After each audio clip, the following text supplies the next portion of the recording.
Un plan de renflouement. C'est quoi un plan de renflouement? Je peux renflouer mon bateau, je peux renflouer un mauvais beau-frère en payant sa caution, mais que peut bien vouloir dire un plan de renflouement des banques? Comment les banques peuvent-elles être remises à flot par les gouvernements? Ou un gouvernement renfloué? Et les gouvernements mis sous caution, ligotés par les banques? Ce sont des bonnes questions, n'est-ce pas? Parce que comme pour une sale maladie infectieuse, il y en a beaucoup d'autres qui rôdent autour. Pour comprendre le renflouement, on doit d'abord comprendre ce qu'est l'argent d'aujourd'hui. Et ce n'est pas tâche facile. Pas parce que c'est compliqué à la base. En fait, c'est très simple, mais pas facile, les gens n'y croient tout simplement pas. La difficulté vient de ce qui nous a été enseigné et qui sont autant de croyances dangereuses. Et nous devons décrypter un jargon bien enraciné et plein d'idées trompeuses utilisées pour parler banque. Aujourd'hui, l'argent n'a pas de valeur propre comme peut l'avoir une pièce d'or. Et il n'est pas juste imprimé par le gouvernement comme de nouvelles images en quoi croire. L'argent est la dette, tout l'argent, même l'argent en billets. Tout cela a été créé simplement grâce à votre promesse de remboursement. Le seul argent qui ne soit pas créé comme une dette, ce sont les pièces. Le gouvernement frappe la monnaie et la vend à une valeur nominale aux banques.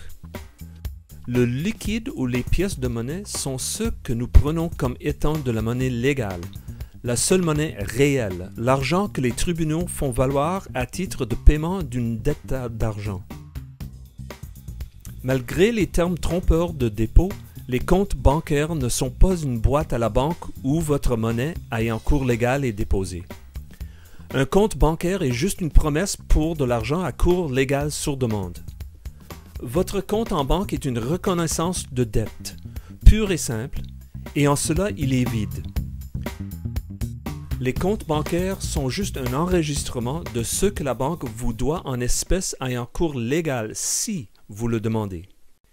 Et la plupart d'entre nous ne le font jamais, sauf pour de petites sommes d'argent. Toutes nos grandes transactions sont faites par transfert du crédit bancaire lui-même. Dans la plupart des pays développés, 97% de ces promesses bancaires sont des promesses de monnaie à cours légal mais qui n'existent pas. Seulement environ 3% de ce qui est promis existe réellement. Mais alors, d'où vient cet argent légal? Il provient de la banque centrale du pays. Certaines banques centrales sont privées. Pour certaines banques, le public en est propriétaire. Les deux fournissent l'argent à cours légal de la nation en imprimant l'argent en billets au prix de l'imprimerie, et ensuite l'utilisation de cet argent sert à acheter la dette nationale alourdie d'intérêt, la valeur nominale. Les banques membres ont des comptes à la banque centrale qui sont en outre de l'argent légal à la demande. Mais le crédit à la banque centrale est une promesse de monnaie ayant cours légal qui existe ou qui peut être imprimée sur demande.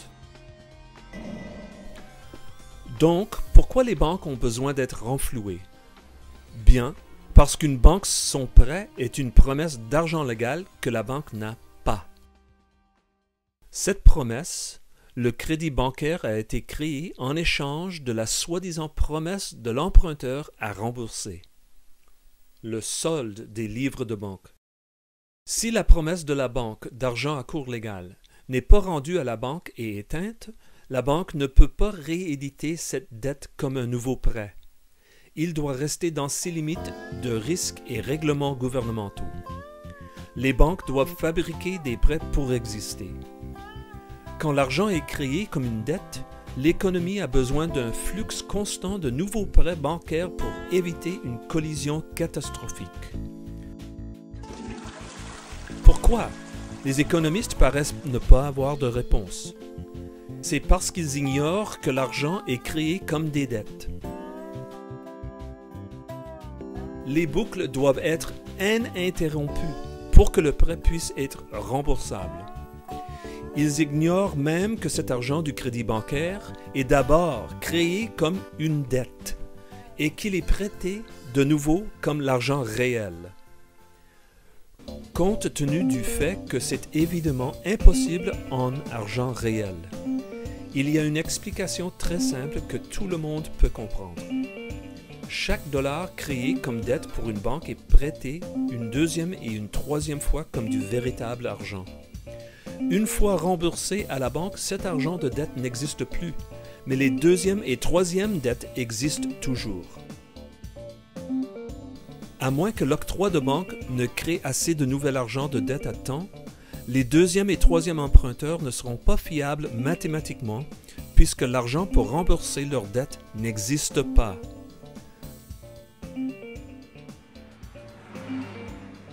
Pourtant, les banques ne peuvent pas forcer les gens à emprunter.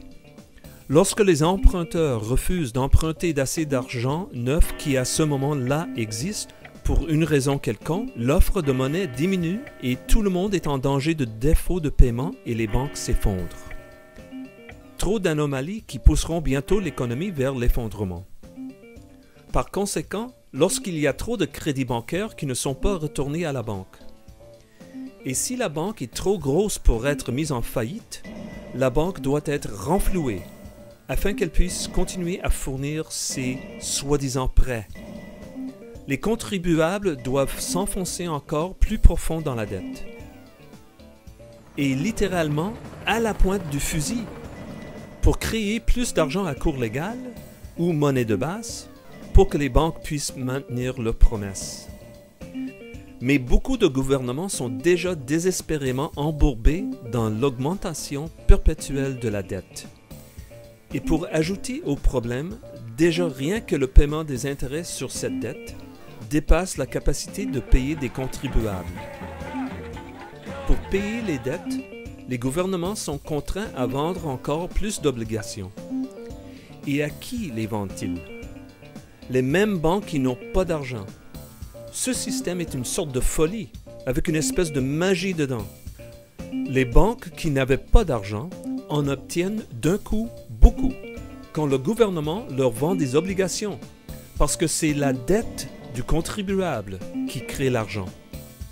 Aller toujours plus loin dans la dette pour payer les plus anciennes, c'est comme vouloir sortir d'un trou en le creusant plus profond.